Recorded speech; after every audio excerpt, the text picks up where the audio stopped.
Thanks for tuning into Heavy, your one-stop shop for rock, punk and metal. Each week we speak with local, national and international bands about their new albums and what they're up to. Today's victim is... I'm Wednesday 13, the Duke of Spook. Here I am, rock you like a hurricane. Oh yeah, brother. Good morning. Good evening from here in the U.S. So good morning to you. You're in the future. How is it? Am I alive? It's not everything is cracked up to be, mate. So you're going to be releasing your ninth album as Wednesday 13, titled Horrifier, on October 7th, mate. So tell us a bit about the album musically and what you're going for with it. Yes, this is the ninth album from Wednesday 13, and I think we did another good one. We spent the 2 years off in the pandemic, writing and shaping this thing to be what it is, to become the Horrifier that it is. And it seems the reaction so far with the videos, the singles, playing these songs live, everyone's digging it. So that's always a good thing. It's a good sign of relief whenever I put a record out, because I never know what, I'm my own worst critic. I'm always hard on myself about how I should, or are they going to like it this time? Did I do a good enough job? Is this song good enough? So that's always a scary thing when you put out your first single and video and you see the reactions. And we're living in the social media days where everybody gets to review your record and gets to tell their opinion of how you should have did this, shouldn't have done this. So yeah. Very cool, mate. And the album opens with a musical score called Severed, which it's reminded me sort of equal parts of the opening in Rocky Horror Picture Show and Nightmare on Elm Street, mate. Like, was that designed to set a sort of cinematic landscape? Absolutely. Most of my albums that I've recorded, they're like little mini movies where the soundtrack for those and on the last record, the Necrophase record, we definitely added a lot of like soundtrack elements to it with synth and keyboard, and I wanted to do that again. This album needed a good intro, something we could walk out on stage to. It sounded like a monster, it sounds like a horror film. It's like Jaws or something. It's just something that lets you know something's about to happen and it probably ain't good. How difficult is that to do, mate? Like, creating that cinematic landscape through music, like how difficult is it and how much time actually goes into getting that right? A lot of time goes into it. It's not, I won't say it's difficult. It's fun. It's a lot of fun to because like with me, I'm a self-taught musician. I can't read music. I learned how to play guitar and piano and everything, just by learning how to do it by ear. I'm not so when I do mess with the keyboard, the synth world, it really is kind of a new world to me, but I understand how to do it. I know when I've done it right because it sounds like one of my favorite movies or a soundtrack. So I don't know. It's just a natural thing. It's easy for me to do, and but most importantly, it's fun. Oh. And the next track on the album is the single "Insides Out," which has been labeled as one of your heaviest songs recorded. Would you agree with that? Yeah, especially the reaction for it. I mean, it's heavy in a different way for people. I mean, some people will say, "Oh, heavy is brutal drums and double bass and blast beats and super fast," but this is just like a slow moving like ghost train. It's just chug-a-lug, boom, boom. It's just so slow. It just makes we've been playing it every night on this tour, and everybody just gets that look on their face like this. Move their head into it, and yes, I've said it's the heaviest song I think we've done. It's just got a heavy atmosphere to it, and it was very much inspired for me lyrically, and how I approached it lyrically was when I first heard, again, I always mention my heroes like Twisted Sister and Kiss. Twisted Sister in particular, them having their anthems like "We're Not Going to Take It" and "I Want to Rock," and then they had a song on the same album follow that first single. They had "Burn in Hell" and "Captain Howdy," which was the most creepiest, heaviest, things I'd ever heard Twisted Sister done, and I loved it. And because it still sounded like Twisted Sister, but it was just mean. And so this is our Burn in Hell, or this is our the same way with Kiss. When I heard God of Thunder, didn't sound like the same band that wrote Rock and Roll All Night, or I mean, it was just like, what is this? So this is kind of like our, if that's the best way I could explain that song. It's like, this is our God of Thunder, this is our Burn in Hell. And it's probably my favorite song that we play live in the set right now, because it's new to me. It's easy for me to sing it. It sounds massive, and to see a crowd reacting to a new song already like they've known it for years is amazing. Yeah, man. And like, what your music is generally inspired by horror films all up, mate. But you've chosen to focus on John Carpenter's Halloween and the Christine supernatural thrillers on this album. So why choose those two particular movies? John Carpenter has been very, he's been very lucky to make a lot of really cool movies. And not only are they cool movies, the soundtracks are my favorites as well. But when it came time to write these songs, it wasn't really on purpose to do two John Carpenter songs. It just happened to turn out that way. I was watching the Christmas movie quite a bit, and I've always wanted to write a song about that movie. It's such a weird concept of a killer car. Yeah. And and when it came to the Haddonfield song, it was really cool to write about Halloween again, because I did it on my second record. So this is actually the sequel to that song on the second album. Okay. So so if you're familiar with the first one, you're probably going to like this one. Yeah, sure. So what's your writing process when you do that, mate? Like, do you watch the films and take notes and then write a song out of it, or do you do it from memory of the film? Like, all in my head. I mean, usually there's something on TV. I don't have to watch something to get like lyrical ideas for the most part. All these films, I know, like I've been watching Christine and Halloween since they came out in the 80s, so I didn't really have to like watch it and go, oh, this is what this movie's about. It just naturally came to me that way. But yeah, again, I did an interview just a bit ago, and I've just said John Carpenter has put out the most amount of films.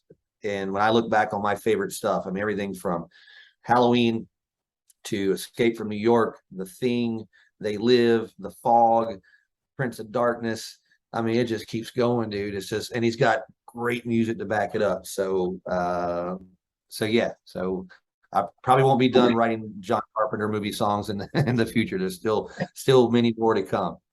Like, how do you go? Like, when you're watching a horror movie for the first time, like your brain sounds like it works a lot like mine, which is a pain in the ass sometimes. Like, can you sit down and appreciate the movie for what it is, or are you already thinking in your head how you can turn that into a sort of song? I mean, I always watch movies first, and then if I watch it a dozen times, it becomes a classic to me, and then I'll go, oh, I should write a song about that. But there have been movies and things that I've watched and heard people say a quote or something in a movie, and I go, whoa, that's a great song title. Yeah.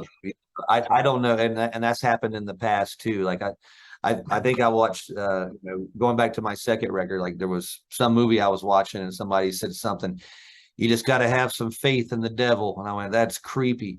But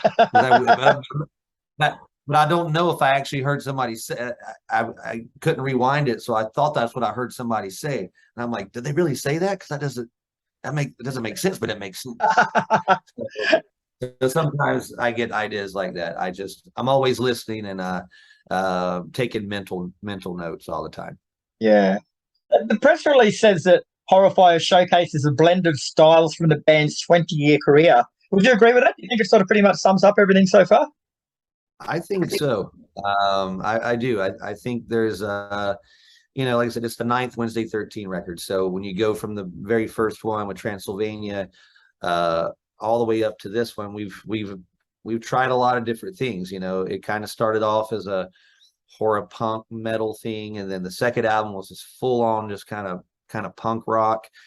third album got dark and weird. Fourth album was punk rock. We've went through all these different phases. And so when it came time to write music for this album, I'm like, what if we just kind of pick a style song for, like for example, on the Dixie Dead album, one of my favorite songs was Get Your Grave On. Just the vibe of that song. It's got the kind of disco beat drums in it, which is a little different. So we sort of made our new song Exhume and Devour sort of with those ingredients. And then we went into a song, Good Day to Be a Bad Guy. Okay, well, that's got some Murderdoll ingredients into it. So yeah, we just kind of went, and in my mind, I was like just thinking about some of my favorite songs that I've recorded and some of the fans' favorite songs, and just go, because I think that's what you want to hear, after a band's done so many songs, like and albums for years. Like if Kiss was to put out something right now that sounded like Rock and Roll All Night, nobody would complain.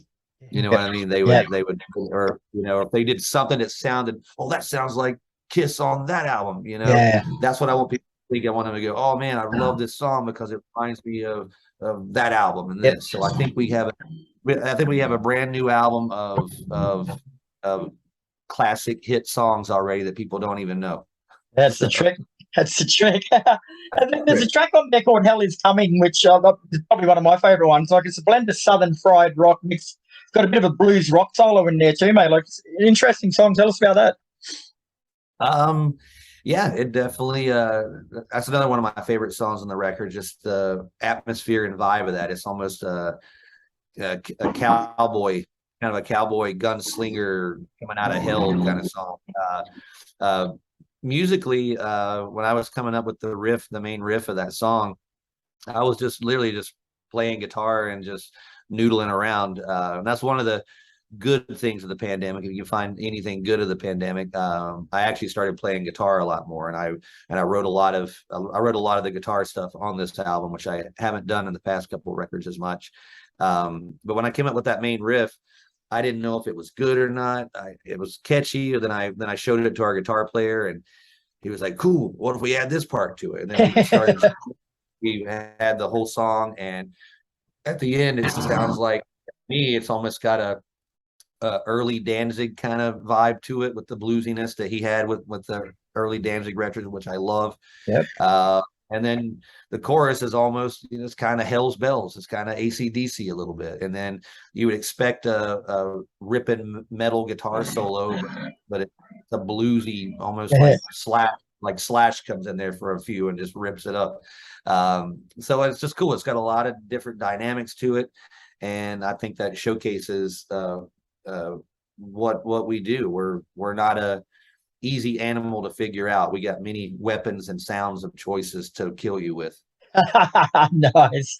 And the album closes with the song The Other Side, which deals with personal loss for yourself. So how hard is a song like that for you to write and actually sing? It sucks. They're not easy to do. I've got a couple of songs in my career that were difficult to write and sing, and just because they are real emotion. And this one in particular, the Other Side, we end the record with it. I wrote it about, I dedicated it to my mother and Joey Jordison, who pretty much died almost a year to each other. Joey died the 26th. My mom died on August 2nd, all within like the same week. And so that was the closest I've ever been to, or the closest I've ever had someone to me that to pass like that.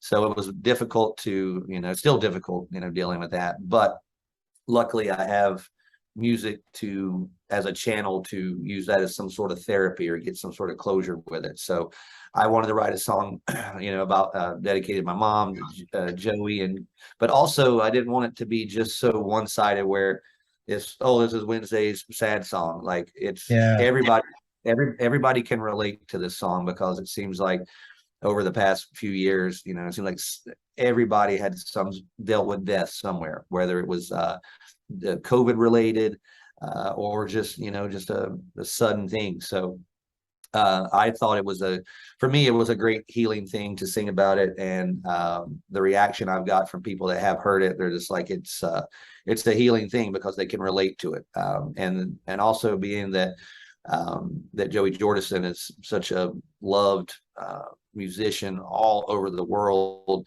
I thought that would be a cool song for people to hear and maybe get a little closure with it the way I did. Yeah, very nice, mate. Very nice. So you mentioned that you're on tour over in the States right now, mate. But is that going to extend to include Australia anytime in the near future? Yeah, I wish I had more detail to tell you about it, but I can say that I got an email this week and the subject said Australia tour offer January. Nice. That's my birthday too, mate. Thank you for that. Very, very soon is a chance for us to come back. I just need to go through logistics, details, making sure it all works out. But it looks like we could be back in Australia as soon as the end of January. Yeah. I'm excited. Great news. All right, Wednesday. Well, thanks very much for your time today, mate. As always, it's a pleasure. Horrifier is out on October 7th, and I've been a long-time fan, mate, and I think this is probably the best thing I've heard from you in quite some time, mate. It's a cracker effort, mate, so congratulations. Thank you. I appreciate that. No worries. We'll catch up for a beer when you come over. Awesome, buddy. We'll see you soon. Take care. You too, mate. All right. Bye-bye.